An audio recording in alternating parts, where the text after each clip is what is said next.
اعوذ باللہ من الشیطان الرجیم بسم اللہ الرحمن الرحیم یا ایہا الذین آمنوا ان کثیرا من الاحبار والرہبان لیاکلون اموال الناس بالباطل ویصدون عن سبیل اللہ والذین یکنزون الذهب والفضة ولا ينفقونها فی سبیل اللہ فبشرہم بعذاب علیم۔ سبحان اللہ۔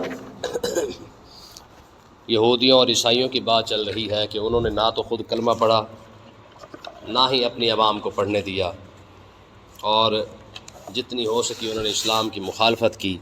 یہاں ان کے اسلام مخالف ہونے کی وجہ کو بیان کیا جا رہا ہے کہ آخر کیا وجہ بنی کہ وہ آقا علیہ الصلوۃ والسلام کے بھی دشمن بن گئے، اسلام کی مخالفت کرنے لگ گئے۔ پھر جس بندے نے بھی اسلام کے متعلق ان سے بات پوچھی تو اس بات کو بھی انہوں نے بدل کے جو ہے وہ رکھ دیا کہ نہیں یہ بات ایسے نہیں ہے، یہ ایسے نہیں ہے۔ تو مسئلہ یہ بنا، آقا علیہ الصلوۃ والسلام کے جتنے فضائل تھے وہ سارے کے سارے انہوں نے چھپا دیے۔ اس کی وجہ یہاں پہ بیان کی جا رہی ہے۔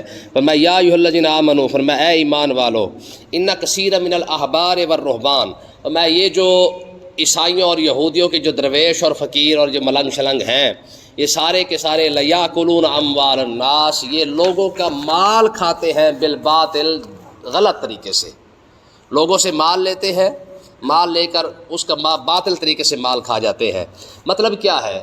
مال وہ کیسے لیتے ہیں اور کیسے کھاتے ہیں؟ تو یاد رکھیں، یہودیوں اور عیسائیوں کے علماء کے پاس اور ان کے پیروں کے پاس جب یہ جاتے اور جا کر مسئلہ پوچھتے کہ جناب آپ یہ بتائیں کہ باقی آقا علیہ الصلوۃ والسلام یہ اللہ کے نبی ہیں کہ نہیں، تو وہ اس بات کو بدل دیتے، کہتے نہیں یہ وہ نہیں ہے، باقی کوئی اور ہو سکتا ہے۔ ایک تو یہ کرتے۔ دوسری بات یہ ہے کہ جب وہ شراب اور زنا کے متعلق مسئلہ پوچھتے تو ان کے پیر حضرات کیا کرتے، ان کو کھلی چھوٹ دے دیتے، کہتے نہیں تم ایسے نہ کرو، ایسے کر لو، تمہیں زنا بھی معاف ہو جائے گا، اس کی جو سزا ہے وہ بھی معاف ہو جائے گی، زنا کی سزا بھی معاف ہو جائے گی، تمہیں کوڑے کھانے کی ضرورت نہیں ہے، تم پر حد جو ہے وہ جاری نہیں ہوگی۔ تو مطلب کیا ہے کہ یہ صرف اور صرف پیسے لے کر، نذرانے لے کر، جو حدیں ہیں اللہ تعالیٰ کی، زنا کی جو سزا ہے وہ اللہ تعالیٰ کی حد مقرر کی ہوئی ہے نا، شراب کی جو سزا ہے وہ اللہ تعالیٰ نے حد مقرر کی ہے۔ زنا کی سزا کیا ہے؟ سنسار کر دیا جائے یا کوڑے مارے جائے، ٹھیک ہے نا جی۔ اور شراب کی سزا ہے وہ بھی کوڑے ہے۔ تو کہنے کا مقصد یہ ہے کہ جہاں پر سزائیں تھیں نا، تو جو بندہ ان کو آ کے جناب والا مٹھ کے اندر جناب گرم کر دیتا، ان کی مٹھ کو مٹھی مروڑا کر دیتا، ان کو نذرانہ پیش کر دیتا، تو یہ اس کے اندر تبدیلی کر کے اسے بچا لیتے اور کہتے کہ نہیں یہ سزا تمہارے لیے نہیں ہے۔ اب مجھے آپ بتائیں، یہی مسئلہ ہمارے ہاں چل رہا ہے کہ نہیں چل رہا؟ کئی ایسی واقعات، طلاق کا مسئلہ ہمارے ہاں اتنا بڑا مسئلہ ہے کہ آپ اندازہ کریں کہ اس کے اندر کسی قسم کی کوئی چھوٹ نہیں ہے، لیکن یہاں کیا ہوتا ہے، ایک بندہ کھڑا ہو کے 3 بار طلاق کہہ دیتا ہے، بعد میں جا کے جناب والا کسی مسلک والے سے جا کے پوچھ آتا ہے اور وہ اس کے اندر ڈھیل دے کے فارغ کر دیتے ہیں۔ یاد رکھیں، اس کے اندر بھی دونوں قصوروار ہے۔ پہلا مسئلہ بتانے والا، اب طلاق دے دی ہے، طلاق دینے کے بعد آگے جا کے صحیح بیان نہیں کرتے، تو ظاہر ہے آگے مفتی نے جو فتویٰ سننا ہے، مسئلہ سننا ہے، اس کے مطابق اس نے جو ہے وہ فتویٰ دینا ہے۔ اگر یہ صحیح بیان کر دے کہ جناب میں نے 3 مرتبہ طلاق دے دی ہے، پھر اس کے بعد اگر وہ ڈنڈی مار رہا ہے تو پھر ظاہر ہے سارا قصور پھر اس کا ہے، ٹھیک ہے۔ تو کہنے کا مقصد یہ، اچھا یہاں پہ ایک مسئلہ یہ بھی یاد رکھیں، بعض اوقات کیا ہوتا ہے، اہل سنت کے نزدیک 3 طلاقیں 3 ہیں، 3 طلاق 1 طلاق نہیں ہے۔ اہل حدیث حضرات جو ہے نا وہ کہتے ہیں کہ جناب جو اگر کوئی شخص کھڑے ہو کے یکدم ہی طلاق کہہ دیتا ہے تو وہ 3 نہیں ہے، وہ 1 ہے، یہ اہل حدیث کہتے ہیں۔ لیکن چلے صحیح مسئلہ کیا ہے، 3 ہے یا 1 ہے، یہ تو بعد کا مسئلہ، لیکن عوام کا حال کیا ہے؟ اگر اہل حدیث حضرات میں سے کوئی جا کے مسئلہ پوچھے وہ تو سمجھ میں آتا ہے، ٹھیک ہے۔ ہاں ہوتا کیا ہے، جب ہمارے سنی حضرات جب مسئلہ یہ پوچھنے کے لیے آتے ہیں، ہم انہیں بتا بھی دے رہے ہیں بھائی 3 دے آیا تو 3 کی 3 ہو چکی ہیں، اب اس کے اندر کوئی گنجائش نہیں ہے۔ وہ کیا کرتے ہیں، وہ جناب اہل حدیث علماء کے بعد جا کے مسئلہ پوچھ کے آتے ہیں، وہ انہیں کہتے نہیں 3 تو 1 ہو گئی ہیں۔ تو اب دونوں طرف سے یہ نقصان ہو رہا ہے، ٹھیک ہے۔ حالانکہ اہل حدیثوں کا بھی حق بنتا ہے وہ انہیں کہیں کہ بھائی جس مسلک کے ساتھ تیرا تعلق ہے، تیرے اوپر جو فقہ جو لگے گی، جو مسئلہ شرعی جو ثابت ہوگا تمہارے اوپر، وہ بھی تمہارے مسلک کے علماء کا ہی ہوگا، ٹھیک ہے، ہمارے پاس تیرا مسئلہ نہیں ہے، اپنے مسلک کے علماء سے جا کے پوچھ، حق تو یہ بنتا ہے۔ لیکن یہاں پہ کیا ہوتا ہے، سنی ہے یا مطلب کیونکہ دیوبندیوں کا اور بریلویوں کا جو ہے وہ فقہی لحاظ سے کوئی اختلاف نہیں ہے، ٹھیک ہے، اہل حدیث حضرات کا چلو اختلاف ہے بھی صحیح، تو کیا کرتے ہیں یہاں سے ہمارے بندے جاتے ہیں، ان سے جا کے مسئلہ پوچھ کے آ جاتے ہیں اور وہ انہیں جناب ایک کر کے دے دیتے ہیں۔ تو یاد رکھیں اس طریقے سے مسئلہ نہ ثابت ہو سکتا ہے، نہ اس طریقے سے عورت حلال ہو سکتی ہے، ٹھیک ہے۔ تو اب کیا ہوا، وہی مسئلہ ہوا کہ انہوں نے جناب کیا کرتے، یہودی اور عیسائی جاتے اور جانے کے بعد جناب اپنے پیر و فقیروں سے مٹھی مروڑا کرتے، نذرانے پیش کرتے، وہ ان کے اندر جناب سزاؤں کے اندر نرمی پہ کر دیتے۔ اور یہی حال ہمارے پیر و فقیروں کا بھی ہے، جس مرید نے زیادہ خدمت کی ہے اس کو جناب کھلی چھٹی دے دی، جا ہو تیرے ستے خیرانے، ٹھیک ہے، اب جناب تو جو مرضی کرتا پھر۔ حالانکہ یہ بات صرف اللہ تعالیٰ نے اپنے محبوب کے صرف بدری صحابہ کو ارشاد فرمائی ہے، سبحان اللہ، ٹھیک ہے، وہ بھی رب نے ارشاد فرمائی، حضور نے نہیں، رب نے ارشاد فرمائی تھی۔ فرمایا محبوب یہ جو بدری صحابہ ہے نا، انہوں نے جتنی بڑی دلیری دکھائی ہے، بغیر اسلحے کے جا کے بدر کے اندر انہوں نے جنگ کی ہے، اللہ تعالیٰ یہ اعلان فرما رہا ہے کہ آج کے بعد اگر بدریوں سے کوئی کمی بیشی ہو بھی گئی تو اللہ تعالیٰ معاف فرما دے گا، سبحان اللہ، سبحان، ٹھیک ہے۔ دنیا کے اندر واحد یہ لوگ تھے، اس کے علاوہ اور کوئی بھی نہیں ہے، ٹھیک ہے، جسے اللہ معاف فرما دے یا اللہ کا رسول معاف فرما دے، کیونکہ مالک ہے نا، مالک کی مرضی، جسے چاہے جو چاہے اختیار عطا فرما دے۔ تو باقی اس کے علاوہ کسی پیر فقیر کے پاس کوئی گنجائش نہیں ہے۔ جو پیر آپ کو کہہ رہا ہے نا کہ تو جا تیرے نمازیں معاف تھے، سارا کچھ معاف تھے، ایسی سارا کچھ ایسی کر لا گے تو میرا مرید ہو گیا، سمجھ لو پیر نہیں، یہ شیطان ہے۔ یہ کیا ہے؟ یہ شیطان ہے، یہ پیر کا روپ دھار کے بیٹھا ہوا ہے۔ جب میں نے کل بھی آپ کو یہ مسئلہ سمجھایا تھا کہ دنیا جہان کے سارے پیر رل کے بھی ایک سجدہ معاف نہیں کرا سکتے، ٹھیک ہے نا، یہ معاف کروانے کی طاقت صرف اور صرف رسول اللہ کے پاس ہے، سبحان اللہ، ٹھیک ہے۔ حضور چاہے پوری پوری نماز معاف فرما دے، جیسے کل میں نے آپ کو بتایا ہے کہ ایک شخص کو حضور نے 3 نمازیں معاف فرما دی تھی، ٹھیک ہے نا، یہ اختیار صرف اللہ کے نبی کے پاس ہے۔ تو باقی بھائی ہم پیر طریقت بھی مانتے ہیں، رہبر شریعت بھی مانتے ہیں، پر اسے مانتے ہیں جو شریعت کے راستے پر چلے۔ وہ پیر ہمارے سر کا تاج ہے، ہماری آنکھوں کا تارا ہے، جو شریعت کے راستے پر چل رہا ہے۔ اگر کوئی شخص شریعت کا مذاق اڑائے، چاہے وہ جتنے مرضی پیر کے بڑے پیر کا بیٹا ہے، ہمارے لیے وہ کچھ بھی نہیں ہے۔ بات سمجھ آئی کہ نہیں ہے؟ ہمارے لیے سب سے بڑی بات صرف اور صرف اللہ اور اللہ کے رسول کا فرمان ہے۔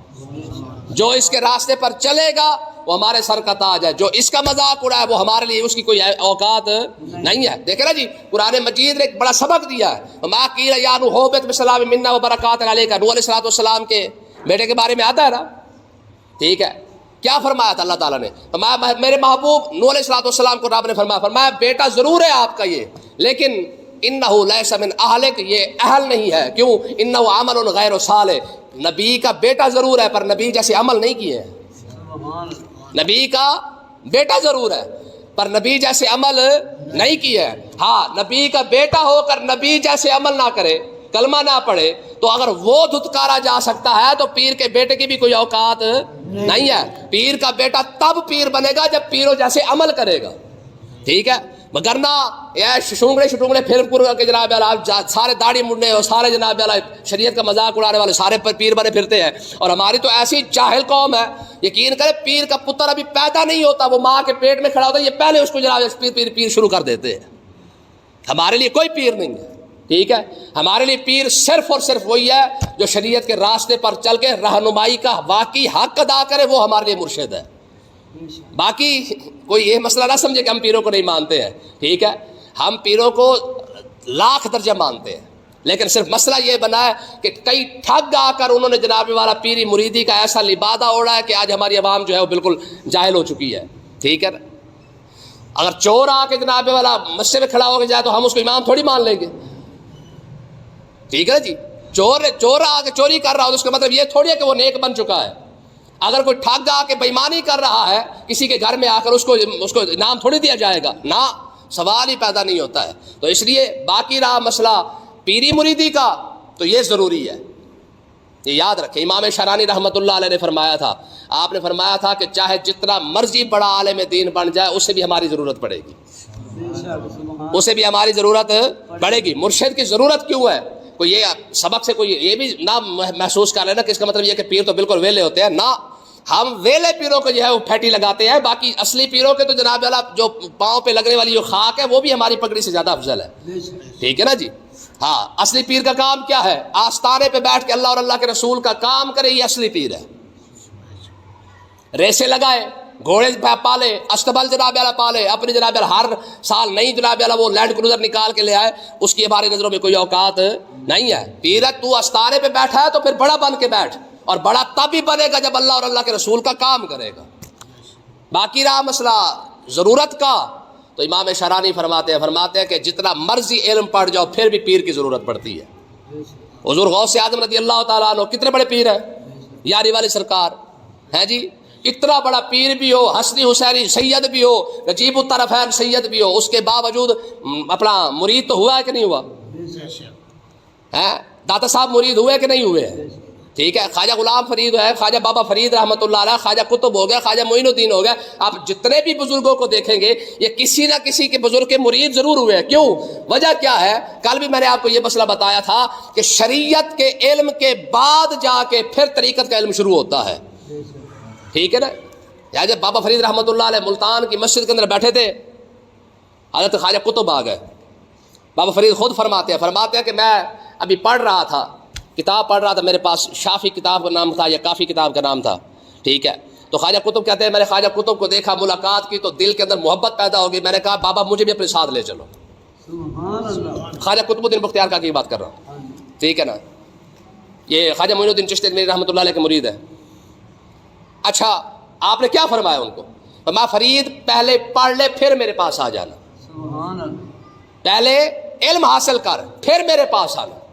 تو اس کا مطلب یہ کیا نکلا کہ خواجہ معین الدین چشتی اجمیری رحمۃ اللہ علیہ کو دیکھ لے، کتنا بڑا شیخ الحدیث ہے، وہاں پہ بیٹھ کے اپنا مدرسہ چلایا. خواجہ قطب، اس کے بارے میں نے پڑھا تھا کہ ابھی خواجہ قطب الدین بختیار کاکی رحمۃ اللہ علیہ خواجہ معین الدین چشتی اجمیری کے پاس نہیں آئے تھے.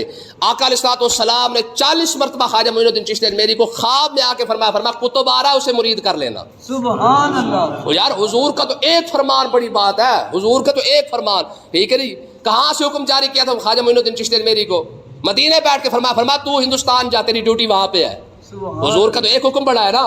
40 راتیں آقا علیہ الصلوۃ والسلام نے خواجہ معین الدین چشتی اجمیری کو آ کے فرمایا قطب آئے گا تیرے پاس، اسے بیعت کر لینا. سبحان اللہ. ٹھیک ہے نا. تو اس سے انکار نہیں ہے، بڑی بڑی باتیں موجود ہیں، ٹھیک ہے. اور خواجہ معین الدین چشتی اجمیری رحمۃ اللہ علیہ فرماتے تھے، فرمایا قیامت کے دن مجھ سے رب پوچھے گا نا کہ معین میرے پاس کیا لایا ہے، میں قطب کو آگے کھڑا کر دوں گا میرے مالک یہ لایا ہوں. سبحان اللہ. اور یہی سوال پھر خواجہ قطب سے ہوا کہ جناب آپ سے رب پوچھے آپ کیا لائے ہیں. ہمارا رب پوچھ لے قطب دنیا میں رہ کر میرے لیے کیا لایا ہے. تو خواجہ قطب فرماتے میں پھر فرید کو آگے کر دوں گا، میرے مالک تیرے لیے یہ لایا ہوں. سبحان اللہ. ہے. پھر بابا فرید سے یہ سوال ہو کہ جناب آپ کیا دیں گے، رب کی بارگاہ اقدس میں پیش کریں گے اگر رب آپ سے پوچھ لے. حضرت خواجہ قطب فرمایا نظام کو کھڑا کر دوں گا، میں مالک میں نظام کو تیرے پاس لایا ہوں. سبحان اللہ. خواجہ نظام سے پوچھا کہ حضور فرمایا میں امیر خسرو کو آگے کر دوں گا. سبحان اللہ. یار اس کا مطلب یہ کہ ان کے پاس کوئی نہ کوئی تو ہے نا رب کو دکھانے کے لیے، ہمارے پاس کیا ہے، ٹھیک ہے. تو اس کا مطلب یہ کہ رب کی بارگاہ اقدس میں اگر وہ رب پوچھ لینا کہ میرے لیے کیا لایا ہے، انہوں نے تو کچھ نہ کچھ اکٹھا کر رکھا ہے، ہم نے آج تک کیا اکٹھا کیا ہے. تو بہرحال ہم پیری مریدی کے مخالف نہیں ہیں، ٹھیک ہے جی الحمدللہ. لیکن مسئلہ صرف اتنا ہے کہ 2 نمبر کی کسی لحاظ سے بھی کوئی گنجائش نہیں ہے. بڑے بڑے آستانوں کے جناب والا جو اب بیٹھے گدی نشین ہے، وہ گدی نشین تو رہے نہیں، اب تو گاڑی نشین بن چکے ہیں، ٹھیک ہے نا. اب تو پیروں مریدوں کے جناب آپ لچھن دیکھ رہے، پیروں کے لچھن خالی دیکھ لیں. خدا کی قسم ہے میں کہتا ہوں جو دنیا دار بندہ شرما جاتا ہے جتنے لچھن پیروں کے نظر آ رہے ہیں. کیا کرے اب یار، پھر سارے ہمیں چمڑے ہوئے ہیں، سارے اہل سنت ہے، کوئی دیوبندی کے اندر نہیں ہے، کوئی وہابی کے اندر نہیں ہے. میں کہتا ہوں دفعہ ہو جاؤ، کم سے کم کسی وہابی کو چمبڑ جاؤ. سارا کھانا خراب کرنے والے سارے پیر ہمیں لڑے پڑے ہیں. بات سمجھ آئی نا جی. تو اللہ تبارک و تعالیٰ نے ارشاد فرمایا یہ جو کیا نام ہے ان کا، یہ رہبان اور احبار، یعنی یہ دونوں جو درویش اور ملنگ ہیں یہودیوں کے، یہ کیا کہتے ہیں لیاکلون اموال الناس، لوگوں کے نذرانے کھاتے، ویصدون عن سبیل اللہ، اللہ کے راستے سے روکتے بھی تھے. ٹھیک ہے. کیا کرتے ہو؟ نہیں یہ نبی نہیں ہے، یہ وہ نبی کوئی اور ہے جنہوں نے آنا ہے، وہ نبی کوئی اور ہوگا جنہوں نے تشریف لانی ہے. حالانکہ ساری زندگی یہ بتاتے رہے، جب حضور تشریف لایا تو حضور کی باتیں موڑ دی. ٹھیک ہے. اور یہی کمال ہمارے پیروں کا ہے کہ بندہ آیا تھا رہنمائی لینے کے لیے، بندہ آیا تھا طریقت کا راستہ سیکھنے کے لیے، بندہ نے مرشد پکڑا تھا کہ ہمیں اللہ اور اللہ کے رسول کی راہ دکھائے گا، اور یہاں پہ مرشد پاک بیٹھ کے جناب اپنے ہی دا چلا رہے ہیں، بس تو میرے کو آ گیا، گل ختم ہو گئی. ٹھیک ہے، اور تو کسی اور کو جانے کی ضرورت نہیں ہے. سمجھ لو کہ سب سے بڑا ٹھگ بیٹھا ہے جو کہتا ہے کسی اور کے پاس جانے کی ضرورت نہیں ہے.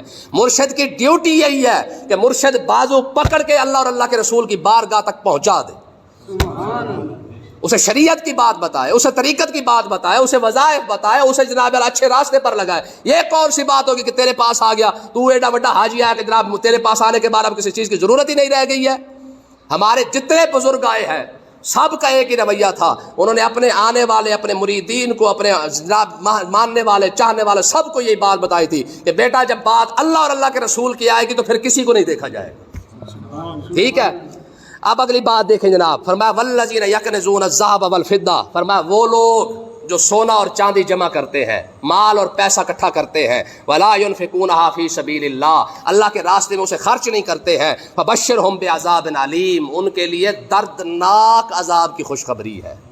اس کے اندر سارے شامل ہیں، مسلمان ہو، یہودی ہو، عیسائی ہو، جو بھی ہے سارے شامل ہیں، کیونکہ اہل کتاب کی بات ہو رہی ہے، مسلمان بھی اس کے اندر شامل ہے. جو لوگ یکنزون الذھب والفضہ، جو سونے کا خزانہ اکٹھا کرتے ہیں، کنز کہتے ہیں خزانے کو، جو چاندی اکٹھی کرتے ہیں، آج کیونکہ سونے اور چاندی کا دور نہیں رہا لیکن پیسہ تو ہے نا، چیز تو وہی ہے، بس کرنسی تبدیل ہوئی ہے. پہلے سونے چاندی کے ساتھ کاروبار ہوتا تھا، آج روپے کے ساتھ کاروبار ہو رہا ہے. تو جو لوگ پیسہ اکٹھا کر کے رکھتے ہیں، یکنزون الذھب والفضہ ولا ينفقونها فی سبیل اللہ، اور اللہ کے راستے میں وہ پیسہ خرچ نہیں کرتے ہیں، فبشرہم بعذاب علیم، ایسے لوگوں کے لیے دردناک عذاب کی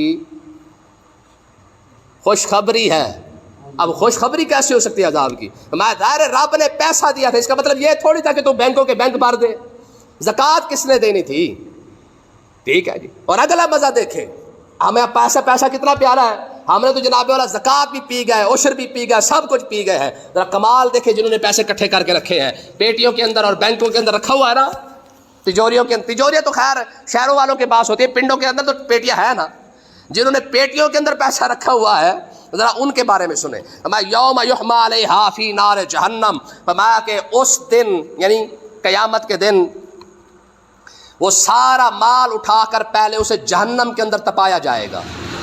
سارا پیسہ اٹھا کے جہنم کے اندر اسے تپایا جائے گا، یعنی اسے گرم کیا جائے گا. جب گرم ہو جائے گا فَتُقْوَى بِهَا جِبَاهُمْ وَجُنُوبُهُمْ وَظُهُورُهُمْ، فرمایا پھر اس گرم کیے ہوئے پیسے کے ساتھ ان کی پیشانیوں کو، ان کی پیٹھوں کو اور ان کے پہلوؤں کو جناب اللہ داغا جائے گا.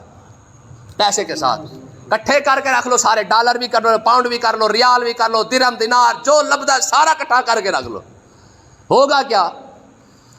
کہ قیامت کے دن جناب والا سارا پیسہ، سارے ڈالر، ریال، پاؤنڈ سارا کٹھا کیا جائے گا. اور کٹھا کرنے کے بعد کیا ہوگا؟ فرمایا کہ فَتُقْوَى بِهَا جِبَاهُمْ، پہلے ان کی پیشانیوں کو داغا جائے گا، وَجُنُوبُهُمْ، پہلوؤں کو داغا جائے گا، ایک کھبے سجے پاسے، ٹھیک ہے، وَظُهُورُهُمْ، پھر پیٹھ کو داغا جائے گا. اور ہوگا کیا؟ هَذَا مَا كَنَزْتُمْ لِأَنفُسِكُمْ، اللہ تعالیٰ نے ارشاد فرمایا یہ وہی تمہارے ڈالر ہے جو تم نے جمع کر کے رکھے تھے، یہ وہ تمہارا پیسہ ہے جو تم نے پیٹیوں کے اندر رکھا ہوا تھا. ٹھیک ہے، جس کی زکوٰۃ نہیں دی ہے، یہ مسئلہ یاد رکھیں، ہر وہ مال جس کی زکوٰۃ نہیں دی گئی اسی کو داغا جائے گا، اسی کے ساتھ داغا جائے گا، پیسہ تبدیل نہیں کیا جائے گا. پہلے سونا ہے، سونے کو جو ہے وہ تپا کے جو داغا جائے گا. لیکن جن کے پاس، کیونکہ آج ہمارے پاس کرنسی بدل چکی ہے، روپیہ آ چکا ہے، تو جو ذات سونے کو گرم کر سکتی ہے وہ روپے کو بھی گرم کر سکتی ہے. ٹھیک ہے نا جی. تو آپ سوچیں جس کے پاس 2 کروڑ وہ بھی حرام کا پڑا ہوا ہے، اور جنہوں کے پاس کروڑوں ڈالر حرام کے پڑے ہوئے ہیں، جب اس کو گرم کر کے تاپ کے جناب اللہ جب وہ پیچھے ٹھوکا جائے گا، جناب اللہ لگائی جائے گی، پھر کیا بنے گا؟ اور ہم خیر سے صوفی حضرات ہو گئے جو زکاتیں پی گئے ہیں، ہمارا کیا بنے گا؟ تو یہ قرآن ہے، یہ حدیث نہیں ہے، یہ سیدھا رب کا فرمان ہے. اور پھر اگلی بات دیکھیں، فرمایا یہ جو عذاب ہے یہ قیامت کے دن کا عذاب ہے. یہ کیا ہے؟ یہ جو داغنے والا، جو گرم کر کے جو جناب جو داغا جائے گا، یہ صرف اور صرف جہنم کا عذاب نہیں، یہ قیامت کا عذاب ہے. آقا علیہ الصلوۃ والسلام نے ارشاد فرمایا پہلے اس پیسے کو گرم کیا جائے گا، گرم کرنے کے بعد داغا جائے گا، جب وہ ٹھنڈا ہوگا دوبارہ پھر گرم کیا جائے گا، پھر داغا جائے گا. میں 50,000 سنۃ مما تعدون، میں یہ 50,000 سال تک اس کے ساتھ یہی ہوتا رہے گا. 50,000 سال کا ہے نا قیامت کا دن، 50,000 سال. حضور نے شاہ فرمایا یہ قیامت کے دن کی سزا ہے. باقی فرمایا قیامت کا دن جب گزر جائے گا، 50,000 سال پورے ہو جائیں گے، اس کے بعد جا کے اس کا فیصلہ ہونا کہ وہ جنتی ہے یا جہنمی ہے. وہ فیصلہ بعد میں ہوگا. جنتی ہوگا تو پھر تو بچ گیا، اگر جہنمی ہوا تو پھر اس کا مطلب یہ ہے کہ جو سزا قیامت کے دن مل چکی ہے وہ الگ ہے، جو جہنم کے اندر ملنی ہے وہ الگ ہے. یہ حضور کا فرمان ہے. فرمایا کہ اس کے جنتی اور جہنمی ہونے کا فیصلہ بعد میں ہونا ہے. یہ قیامت کے دن اس کو سزا ملنی ہے جس نے پیسہ اکٹھا کر کے رکھا ہوا ہے. تو اللہ تبارک و تعالیٰ نے ارشاد فرمایا ھذا ما کنزتم لانفسکم، یہ وہ پیسہ ہے جو تم نے پیٹھیوں کے اندر رکھا ہوا تھا. ٹھیک ہے. اور آگے فرمایا فذوقوا ما کنتم تکنزون، فرمایا اب مزہ چکھو نا جو اکٹھے کر کے رکھے ہوئے تھے. اور یہ آیت کیوں نہیں پڑھتے یار ہمارے مسلمان؟ یہ آیت کیوں نہیں پڑھتے ہمارے حکمران؟ یہ آیت کیوں نہیں پڑھتے ہمارے جناب والا طاقتور طبقہ؟ اس کو پڑھ کے تو دیکھیں نا، جنہوں نے جناب والا پورا ملک کا ملک بیچ کے کھا گئے ہیں. ٹھیک ہے. ان کو سمجھ آئیے کہ قیامت کے دن کیا بنے گا. فَمَن يَعْمَلْ مِثْقَالَ ذَرَّةٍ خَيْرًا يَرَهُ وَمَن يَعْمَلْ مِثْقَالَ ذَرَّةٍ شَرًّا يَرَهُ. جہاں ذرے ذرے کا حساب ہونا ہے وہاں پہ 500 کروڑ ڈالر کا حساب کون دے گا؟ پتہ لگ رہا ہے آپ کو؟ دبئی کے اندر 11 ارب ڈالر کی جائیداد نکلی پاکستانیوں کی. جب قیامت آنی ہے دبئی بچ جانی ہے. جہاں جا کے تم نے پیسے رکھے، یہ تو 11 ارب ڈالر تو وہ ہے جو دبئی کے اندر ہے. امریکہ، برطانیہ، فرانس، جرمنی، چین، اورا پنا یہ تو الگ ہے. اور اس کا جو جنہوں نے کروڑوں اربوں ڈالر کی کرپشن کی ہوئی ہے، بےایمانی کی ہوئی ہے، جب اس کا اربوں ڈالر جب گرم کیا جائے گا تب کیا بنے گا؟ اللہ پاک سمجھنے کی توفیق عطا فرمائے.